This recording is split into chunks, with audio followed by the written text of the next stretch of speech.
Shalom untuk saudara pendengar yang dikasihi Tuhan Yesus Kristus. Selamat siang dan salam sejahtera untuk kita semuanya. Selamat datang kembali di renungan siang dan doa siang pada hari ini. Semoga saudara yang terkasih dalam keadaan sehat selalu. Kiranya damai dan sukacita Roh Kudus melimpah di dalam hati dan pikiran saudara saat ini. Sebelum kita mulai renungan pada siang hari ini, marilah kita bersama-sama berdoa. Bapa di kerajaan sorga, terima kasih atas penyertaan yang Engkau berikan kepada saya atas siang hari yang indah ini. Terima kasih telah memberi saya kesempatan untuk selalu dapat bersyukur atas segala pekerjaan yang aku kerjakan. Maka dari itu, saya mohon sertailah selalu diri ini sepanjang hari ini. Terima kasih atas berkat Tuhan hingga saat ini aku masih bisa merasakan kebaikan Tuhan dan buatlah agar bibirku selalu mengucap syukur kepadamu. Tuhan Yesus Kristus, terima kasih pada saat ini saya masih bisa bekerja. Tuhan, saat ini saya akan memulai pekerjaan saya. Berkatilah pekerjaan ini dan sertailah sepanjang saya selama bekerja pada hari ini, agar menjadi berkat bagiku, bagi keluargaku dan juga tempat saya bekerja. Berkati seluruhnya di siang hari ini agar berjalan dengan baik dan menjadi berkat untuk kami jalani bersama dengan anak Tuhan yang lainnya. Dalam nama Tuhan Yesus, aku berdoa. Amin. Sahabat pendengar sekalian, bacaan renungan dan ayat emas Alkitab renungan kita siang hari ini dimulai. Nats bacaan kita siang hari ini adalah, Aku mencurahkan isi hatiku di hadapan Tuhan. Tertulis di dalam kitab 1 Samuel 1 ayat 15, judul renungan kita hari ini adalah Kegalauan Batin. Bacaan kita pada siang ini terambil dari kitab 1 Samuel 1 ayat 9 sampai dengan ayat 18. Pada suatu kali, setelah mereka habis makan dan minum di Silo, berdirilah Hana, sedang Imam Eli duduk di kursi dekat tiang pintu bait suci Tuhan, dan dengan hati pedih ia berdoa kepada Tuhan sambil menangis terseduh-seduh. Kemudian bernazarlah ia, katanya, Tuhan semesta alam, jika sungguh-sungguh Engkau memperhatikan sengsara hamba-Mu ini dan mengingat kepadaku dan tidak melupakan hamba-Mu ini, tetapi memberikan kepada hamba-Mu ini seorang anak laki-laki, maka aku akan memberikan dia kepada Tuhan untuk seumur hidupnya dan pisau cukur tidak akan menyentuh kepalanya. Ketika perempuan itu terus-menerus berdoa di hadapan Tuhan, maka Eli mengamat-amati mulut perempuan itu, dan karena Hana berkata-kata dalam hatinya dan hanya bibirnya saja bergerak-gerak, tetapi suaranya tidak kedengaran, maka Eli menyangka perempuan itu mabuk. Lalu kata Eli kepadanya, "Berapa lama lagi engkau berlaku sebagai orang mabuk? Lepaskanlah dirimu daripada mabukmu." Tetapi Hana menjawab, "Bukan, Tuanku. Aku seorang perempuan yang sangat bersusah hati, anggur ataupun minuman yang memabukkan tidak kuminum, melainkan aku mencurahkan isi hatiku di hadapan Tuhan. Janganlah anggap hamba-Mu ini seorang perempuan dursila, sebab karena besarnya cemas dan sakit hati aku berbicara demikian lama." Jawab Eli, "Pergilah dengan selamat, dan Allah Israel akan memberikan kepadamu apa yang engkau minta daripadanya." Sesudah itu berkatalah perempuan itu, "Biarlah hamba-Mu ini mendapat belas kasihan daripadamu, Lalu keluarlah perempuan itu, ia mau makan dan mukanya tidak muram lagi. Ayat renungan kita ini terambil dari kitab 1 Samuel 1 ayat 9 sampai dengan ayat 18. Kata bijak Alkitab hari ini adalah, doa tak membuat Allah memandang dengan cara pandang kita. Doa menolong kita memandang dengan cara pandang Allah. Mari kita mulai renungan siang kita. Baiklah, mari kita mulai segmen kisah inspiratif. Kadang kala saya merasa seperti berada dalam hubungan yang buruk dengan diri sendiri. Setiap kali Juli sang penulis memulai sebuah paragraf, Juli sang editor menyela, Jangan begitu. Jangan mengatakan dengan cara seperti itu. Mengapa kau selalu bernada sangat negatif? Atau apa yang membuatmu berpikir bahwa kau memiliki hal yang berharga untuk dikatakan? Sebelum menyelesaikan sebuah pemikiran, pribadi saya yang lain mengoyak-ngoyak. Ini merupakan ritual yang sangat melemahkan. Hal ini juga kondisi yang umum terjadi pada manusia. Setan senang mengacaukan pikiran kita dengan kritik, dan ia berusaha agar kita melontarkan kritik itu kepada orang lain dan diri sendiri. Kita terlalu dini menghakimi orang lain dan berusaha mengoreksi orang lain sebelum mengetahui apa yang akan mereka katakan. Itulah yang dilakukan Imam Eli ketika Hana berseru kepada Allah. Ia menyela doa Hana dan menuduhnya mabuk. Namun, Allah mengizinkan kita mencurahkan isi hati secara jujur kepadanya. Bahkan, Mazmur itu menunjukkan bahwa saat kita mengungkapkan keraguan dan rasa takut, itulah Allah memulihkan kita. Banyak mazmur yang diawali dengan keputusasaan dan diakhiri dengan pujian. Ketika terjadi perang batin, curahkanlah isi hati Anda di hadapan Tuhan. Dia akan membuat hal yang tampaknya bodoh menjadi masuk akal. Bila kekacauan mengguncang jiwa dan hari seakan berat menimpa, kubuka hati dan merasakan damai Tuhan menenangkan pikiran. Aku mencurahkan isi hatiku di hadapan Tuhan. 1 Samuel 1 ayat 15 berkata, tetapi Hana menjawab, bukan, Tuanku, aku seorang perempuan yang sangat bersusah hati, anggur ataupun minuman yang memabukkan tidak kuminum. Melainkan aku mencurahkan isi hatiku di hadapan Tuhan. Setiap manusia punya pergumulan yang berbeda-beda. Cara mengatasi pergumulan itu pun tentu akan berbeda-beda juga. Ada hal yang menarik dari kisah Hana yang kita baca dalam teks hari ini. Hana adalah seorang perempuan yang diberkati. Namanya berarti kesayangan, atau perempuan yang mempunyai kelebihan istimewa. Suaminya sangat mencintainya dan keuangannya aman. Hidupnya nyaman, tapi ia mempunyai seorang lawan yang bernama Penina yang mengejeknya setiap hari karena kemandulannya.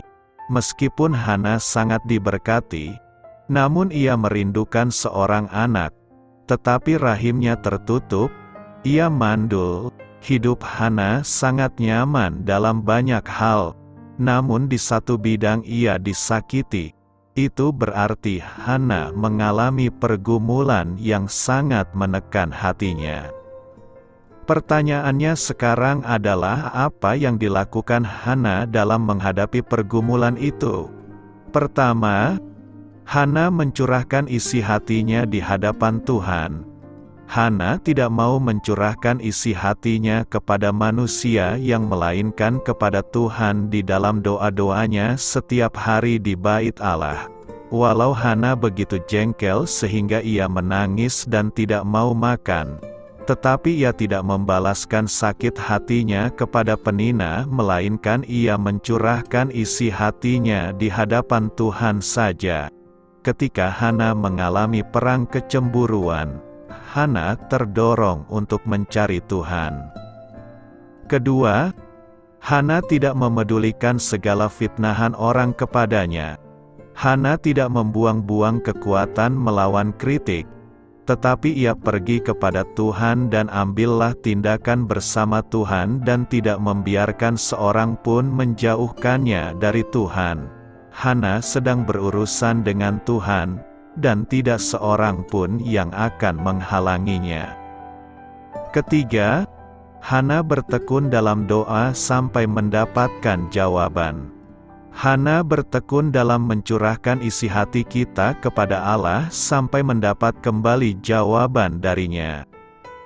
Hana tidak berputus asa dalam berdoa walau orang menuduhnya sama seperti orang gila karena mulutnya terus komat-kamit berdoa kepada Tuhan. Ketekunan Hana berdoa itu akhirnya menghasilkan jawaban doanya. Hana memperoleh anak yang bernama Samuel, orang yang bertekun dalam doa. Maka Tuhan pun akan memberikan jawaban atas doa-doa yang kita panjatkan dengan tekun di hadapan-Nya. Karena itu, apapun pergumulan dan persoalan yang kita hadapi saat ini, bawalah semuanya itu ke hadapan Tuhan, maka Tuhan pun akan menolong kita menghadapinya. Orang yang berbantah dengan Tuhan akan dihancurkan. 1 Samuel 2 ayat 10 berkata, orang yang berbantah dengan Tuhan akan dihancurkan. Atas mereka ia mengguntur di langit. Tuhan mengadili bumi sampai ke ujung-ujungnya. Ia memberi kekuatan kepada raja yang diangkatnya dan meninggikan tanduk kekuatan orang yang diurapinya. Tuhan adalah Sang Pencipta manusia dan segala yang ada di bumi ini. Ia penuh kuasa. Jika ada orang yang berbantah dengan Tuhan, maka ia akan menerima kehancuran, bahkan atas mereka langit pun akan mengguntur. Itu sebabnya penulis Samuel mengingatkan kita kembali agar kita menghindari sikap berbantah dengan Tuhan. Sebab berbantah dengan Tuhan akan menggiring hidup kita pada kehancuran. Berbantah akan melemahkan jiwa dan menurunkan semangat. Allah melihat akibat negatif dari yang selalu berbantah dan murka. Itu sebabnya dalam Yesaya 57 ayat 16 Allah menyatakan bahwa Allah berhenti berbantah dan murka kepada umat-Nya Israel. Di sini, Nabi Yesaya menubuatkan bahwa Allah tidak hendak berbantah untuk selama-lamanya, dan tidak untuk seterusnya Tuhan akan murka. Mengapa? Supaya semangat mereka jangan lemah dan jangan lesu di hadapan-Nya, supaya mereka tidak patah semangat, agar mereka tidak patah arang dan tidak putus asa, dan supaya mereka tetap bersemangat, tidak letih dan tidak lesu. Karena Dia yang membuat nafas kehidupan kita, akan menyertai, menolong dan memberkati mereka pada waktunya. Timbul pertanyaan kita sekarang, apakah pelajaran yang penting bagi kita dari nas hari ini? Pertama, berbantah dan murka merupakan sikap yang kurang baik di mata Tuhan. Berbantah itu tidak akan menyelesaikan masalah, malahan akan menambah masalah-masalah baru. Energi kita habis untuk hal-hal yang negatif, padahal masih banyak hal-hal yang positif yang harus kita kerjakan dan selesaikan. Berbantah akhirnya adalah kepahitan dan kekecewaan. Orang yang merasa menang akan menyakiti orang yang kalah. Sebaliknya orang yang kalah akan berusaha menjatuhkan orang yang menang. Itulah lingkaran setan yang tidak akan putus-putus dari orang yang suka berbantah-bantah. Kedua, berbantah-bantahan akan mencari kesalahan orang lain dan mencari kebenaran diri sendiri. Sepanjang hari pikirannya melihat selumbar di mata orang, padahal sebalok yang ada di matanya tidak dilihatnya. Kesalahan orang lain menjadi fokus utama hidupnya dan melupakan segala kebaikan orang. Hidup berbantah menghabiskan energi positif dalam diri kita. Tidak ada faedahnya, hanya akan membuat diri kita lesu dan bernafas sesak. Ketiga, Allah berhenti berbantah dan murka kepada kita. Mengapa? Agar Tuhan memberi kekuatan ekstra sehingga kita tidak kecewa, putus asa, dan tinggalkan Tuhan. Tetapi tetap setia berkobar-kobar dalam ibadah pelayanan kepada Tuhan sampai garis akhir. Tetap percaya dan berharap Tuhan tidak mundur sedikit pun. Kalau ada masalah yang menyusahkan, mari dengarkan firman, hargai kurban Kristus lepas dari dosa, kemudian menyembah Tuhan. Artinya, sebagai umat percaya marilah kita meneladani sikap Allah ini, kita menghentikan karakter dan sikap berbantah-bantah, sikap yang merasa diri paling benar dan hebat di dunia ini, kita merasa paling super daripada orang lain. Hidup berbantah seperti ini pertama merugikan diri kita sendiri dan orang lain. Karena itu, berhentilah berbantah-bantah agar kita memperoleh kekuatan baru untuk melakukan kehendak Tuhan. Firman Tuhan hari ini mengajak kita agar jangan membuang waktu dengan berbantah-bantah tentang hal-hal yang tidak penting dan pertanyaan-pertanyaan yang tak punya jawaban. Jauhilah perdebatan-perdebatan yang tidak berguna, cerita-cerita asal-usul, pertengkaran, dan perkelahian mengenai hukum agama. Semuanya itu tidak ada gunanya dan tidak ada untungnya. Berpikirlah sebelum kita memulaikan perdebatan. Orang baik mempertimbangkan kata-katanya, orang jahat mengucapkan hal-hal yang keji. Gunakanlah sebuah jawaban yang lembut untuk menghindari pertengkaran atau perbantahan. Jawaban yang lemah lembut meredakan kegeraman, tetapi perkataan yang pedas membangkitkan marah. Karena itu, hindarilah sikap dan karakter perbantahan dengan Tuhan dan sesama manusia agar kita beroleh hidup bahagia dan damai sejahtera. Mengapa Allah memerintahkan pemusnahan atau genosida bangsa Kanaan, termasuk wanita dan anak-anak? Di dalam 1 Samuel 15 ayat 2-3, Allah memberi perintah pada Saul beserta bangsa Israel. Beginilah firman Tuhan semesta alam, Aku akan membalas apa yang dilakukan orang Amalek kepada orang Israel, karena orang Amalek menghalang-halangi mereka, ketika orang Israel pergi dari Mesir. Jadi pergilah sekarang, kalahkanlah orang Amalek, tumpaslah segala yang ada padanya, dan janganlah ada belas kasihan kepadanya. Bunuhlah semuanya, laki-laki maupun perempuan, kanak-kanak maupun anak-anak yang menyusu, lembu maupun domba, unta maupun keledai. Allah juga memerintahkan hal yang serupa ketika Israel sedang menaklukkan tanah perjanjian. Mengapa Allah memerintahkan Israel memusnahkan bangsa-bangsa secara menyeluruh, termasuk para wanita dan anak kecil? Ini merupakan isu yang sulit dibahas. Kita tidak sepenuhnya mengerti mengapa Allah berperintah demikian.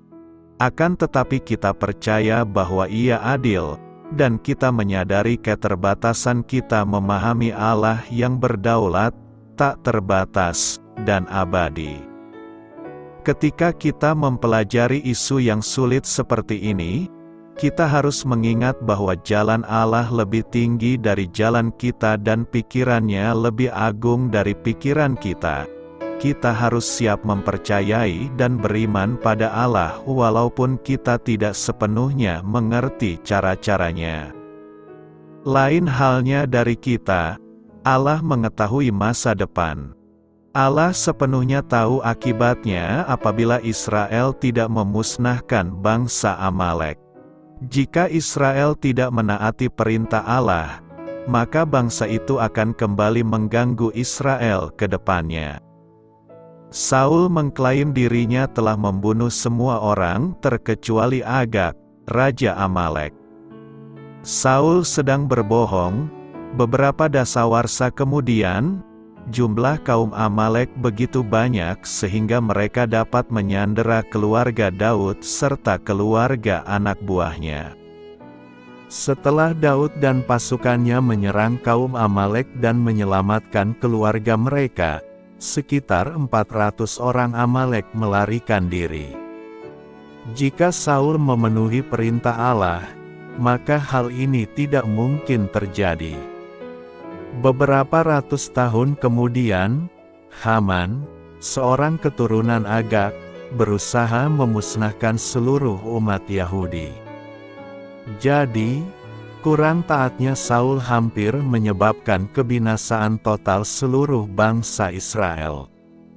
Allah tahu bahwa hal ini akan terjadi, sehingga Ia memerintahkan pembantaian seluruh kaum Amalek sebelumnya. Terkait penduduk Kanaan, Allah memerintah, tetapi dari kota-kota bangsa-bangsa itu yang diberikan Tuhan Allahmu, kepadamu menjadi milik pusakamu. Janganlah kau biarkan hidup apapun yang bernafas, melainkan kau tumpas sama sekali, yakni orang Het, orang Amori, orang Kanaan, orang Feris, orang Hewi, dan orang Yebus, seperti yang diperintahkan kepadamu oleh Tuhan Allahmu, supaya mereka jangan mengajar kamu berbuat sesuai dengan segala kekejian yang dilakukan mereka bagi Allah mereka, sehingga kamu berbuat dosa kepada Tuhan Allahmu. Umat Israel juga gagal memenuhi perintah tersebut. Dan nubuat Allah benar terjadi demikian. Allah tidak memerintahkan pemusnahan ini tanpa sebab, melainkan mencegah terjadinya kejahatan yang lebih besar di masa depan.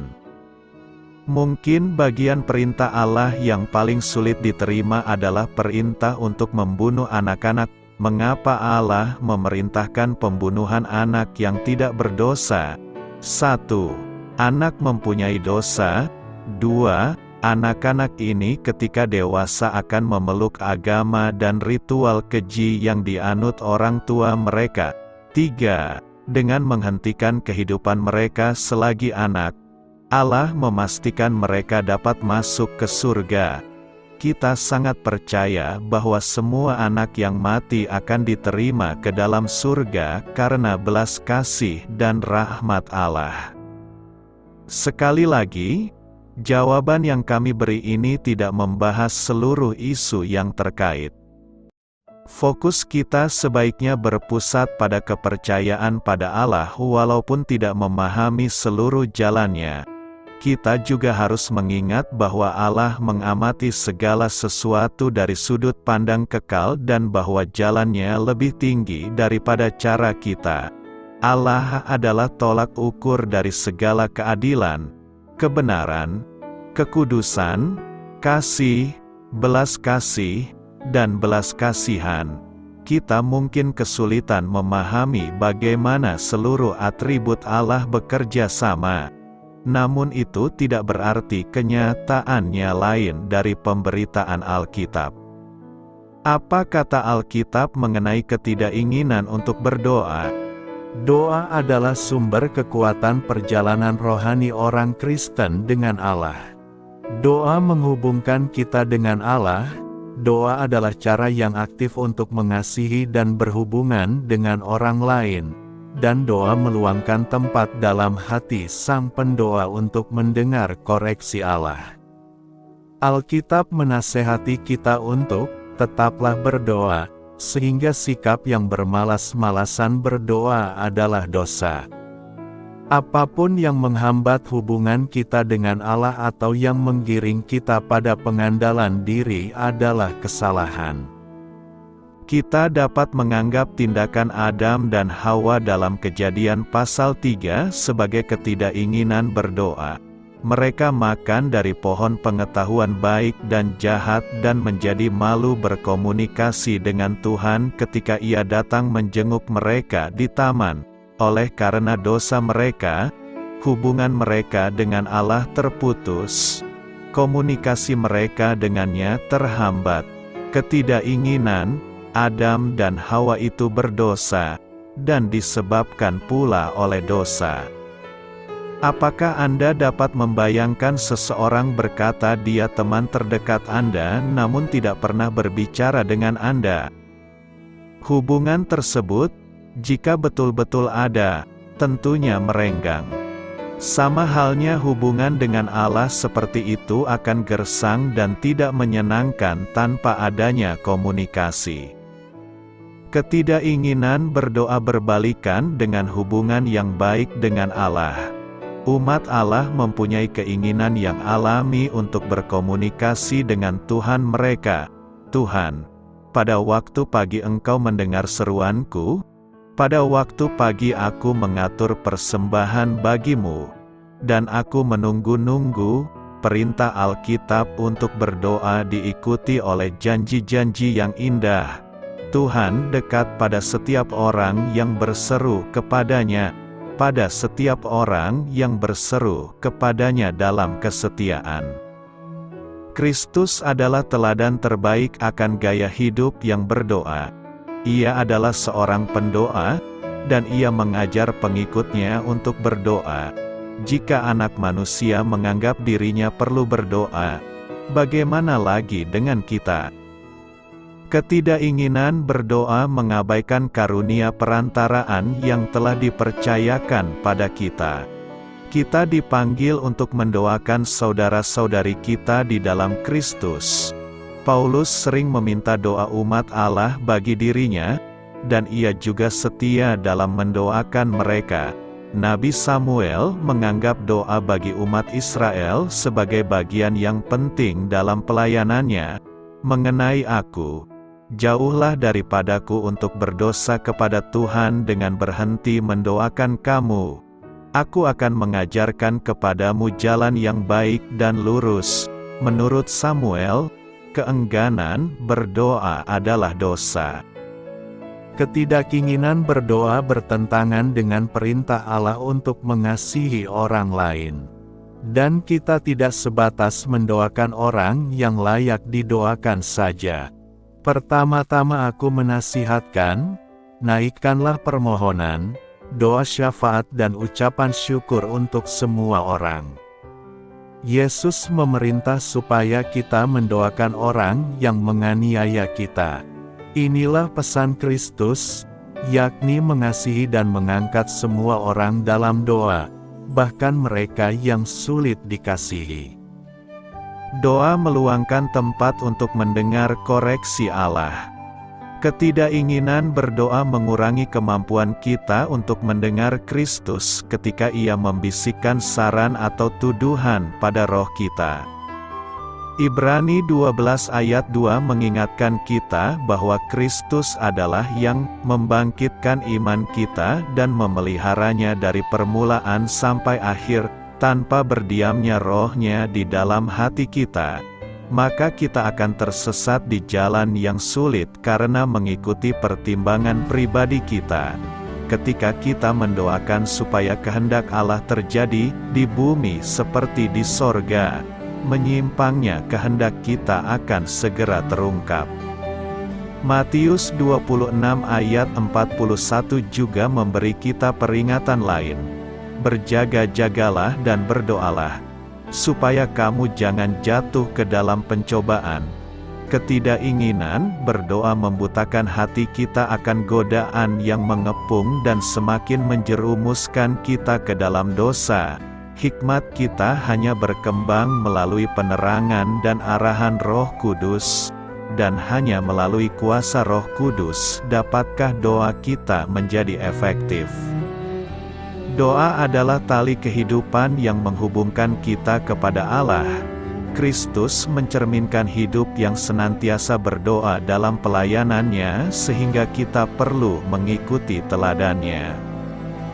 Jauhkanlah Baal dan beribadahlah kepada Tuhan. 1 Samuel 7 ayat 4 berkata, kemudian orang-orang Israel menjauhkan para Baal dan para Asitoret dan beribadah hanya kepada Tuhan. Pada masa Samuel menjadi nabi Tuhan, ia mendapati banyak sekali kejahatan terjadi. Mereka meninggalkan Tuhan dan menyembah kepada berhala-berhala, yaitu Baal dan Asitoret. Akibat dari kejahatan yang diperbuatnya, mereka harus menuai akibatnya, yaitu diserang oleh bangsa Filistin secara bertubi-tubi, sehingga mereka terus mengeluh dan bersungut-sungut kepada Tuhan. Bisa dikatakan bangsa Israel saat itu berada dalam masa yang gelap dan mengalami degradasi iman.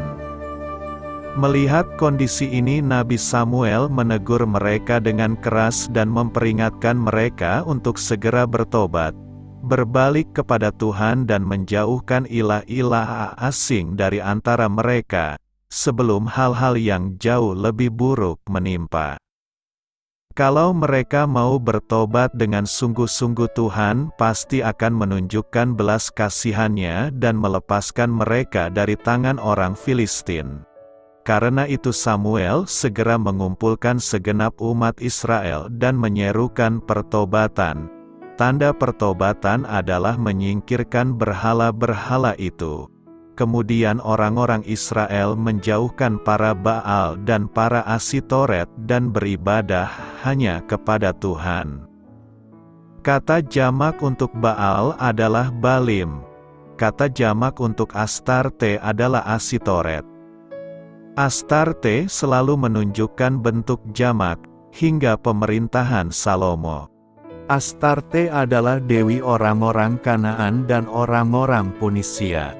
Nama dewi ini ada dalam bahasa kita dan banyak bahasa di sepanjang zaman, seperti dalam bahasa Punisia dan Kanaan disebut Astarte, dalam bahasa Mesir, Estar, dalam bahasa Yunani, Aster, dalam bahasa Latin, Sainlo, dalam bahasa Inggris, Sai. Jadi, di sepanjang abad dan generasi dan dalam berbagai bahasa, nama Astater selamanya hidup, Sai, Aster, Sainlo, Estar, Astarte.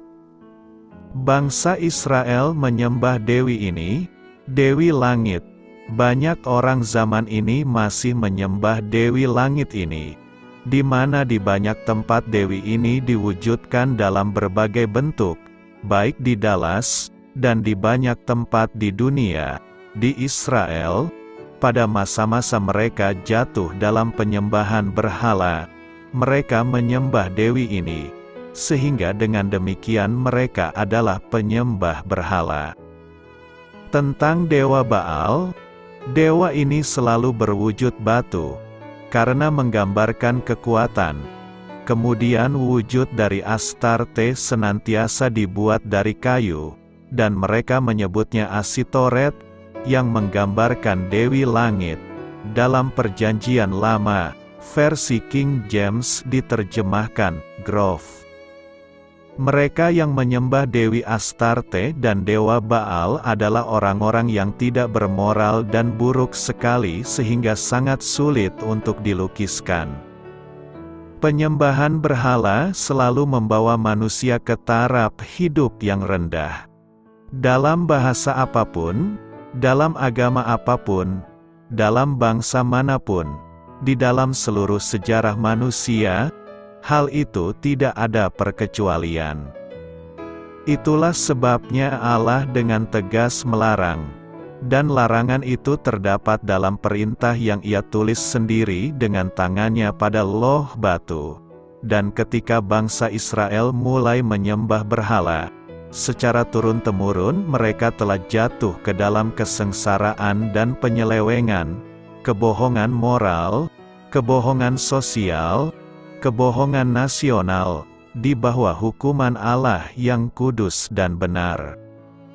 Maka Samuel berkata, "Jika kamu berbalik kepada Tuhan dengan segenap hati, maka jauhkanlah para allah asing dan para Asitoret dari tengah-tengahmu dan tujukan hatimu kepada Tuhan dan beribadahlah hanya kepadanya, maka Ia akan melepaskan kamu dari tangan orang Filistin."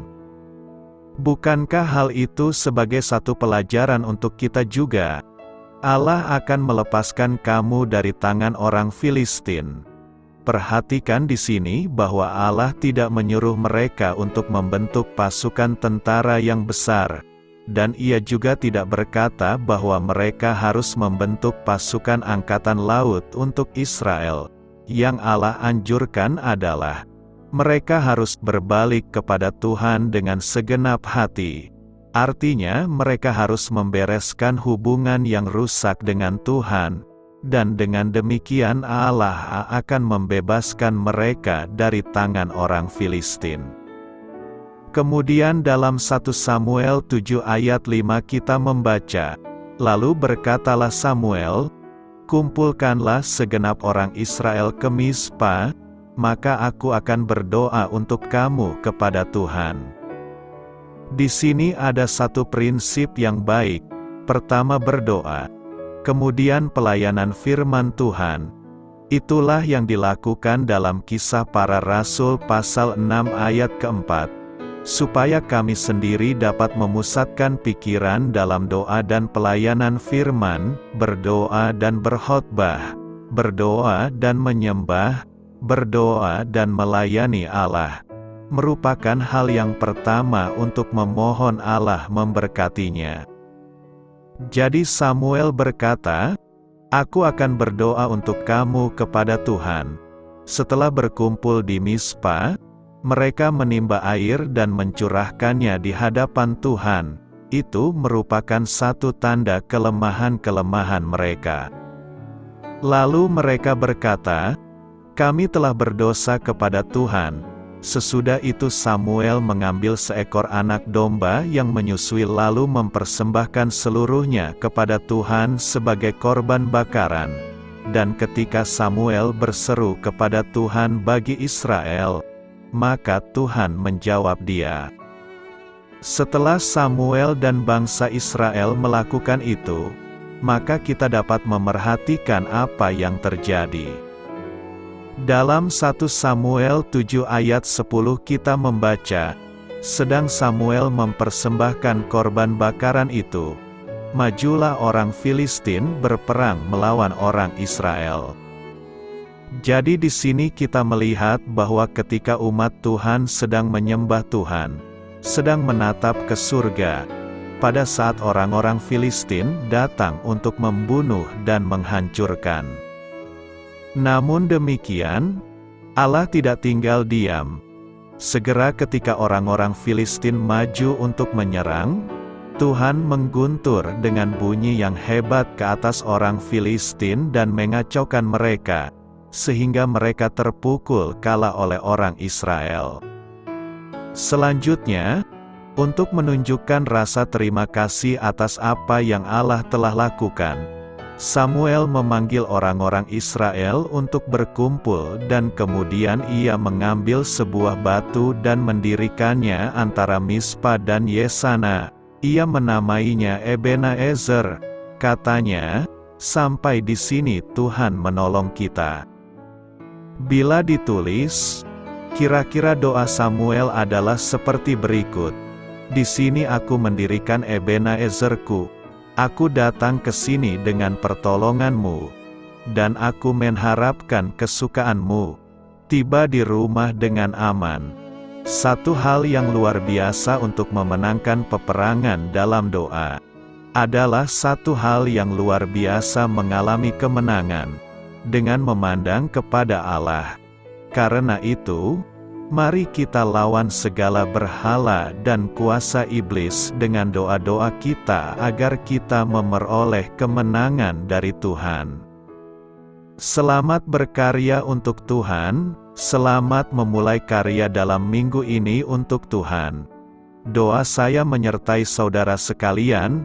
Saya memberkati Anda agar sewaktu Anda mencarinya dari Dia, Bapa Surgawi Anda akan memberikan bagi Anda roti harian Anda.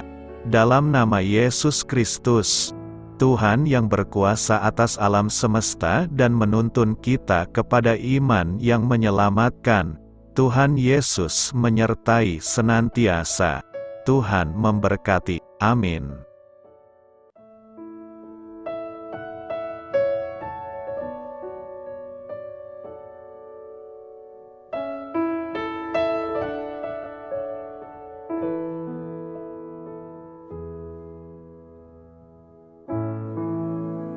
Demikianlah renungan firman Tuhan pada siang hari ini.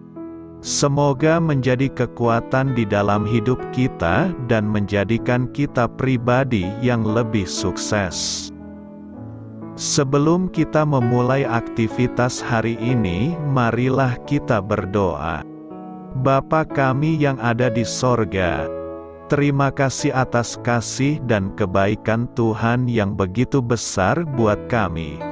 Tuntunlah perbuatanku agar di sepanjang hari ini saya bisa bekerja sebaik-baiknya, tidak pernah jemu menolong sesama, selalu ramah dan tahu terima kasih, menghayati iman dan mengamalkannya dengan sekuat tenagaku. Semua ini saya sampaikan kepadamu, dengan pengantaraan Kristus, Tuhan kami. Allah, Bapa kami bersyukur kepadamu, bahwa dengan bekerja kami boleh ambil bagian di dalam karya-Mu mensejahterakan dan membahagiakan umat manusia. Kami mohon bimbingan-Mu dalam melaksanakan pekerjaan kami hari ini. Bimbinglah kami agar sanggup bekerja dengan semangat kasih, dengan riang, rajin dan jujur. Terima kasih, Tuhan. Amin. Dalam nama Tuhan Yesus Kristus Tuhan dan Juru Selamat kami, Bapa kami yang baik, kami mengucap syukur dan berdoa.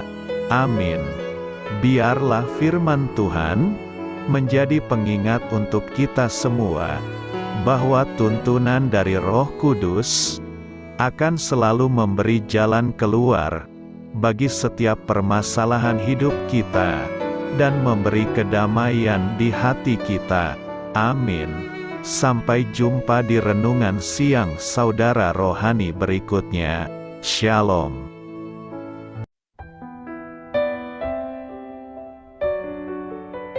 Halo untuk semua pendengar saudara rohani yang terkasih di dalam nama Tuhan Yesus Kristus dimanapun berada. Mari dukung kami, tim redaksi Renungan Harian Saudara Rohani, dengan cara memberikan bantuan, kritik dan masukan. Saudara dapat memberikan masukan melalui kolom komentar di bawah atau mengirim kepada kami langsung melalui email yang tertera di layar Anda, saudararohani@gmail.com. Jika saudara terberkati melalui renungan ini, saudara dapat mendoakan kami dan memberikan bantuan lainnya dengan mengirim email kepada kami. Saya berdoa agar saudara sekalian bahagia dan sehat selalu. Amin.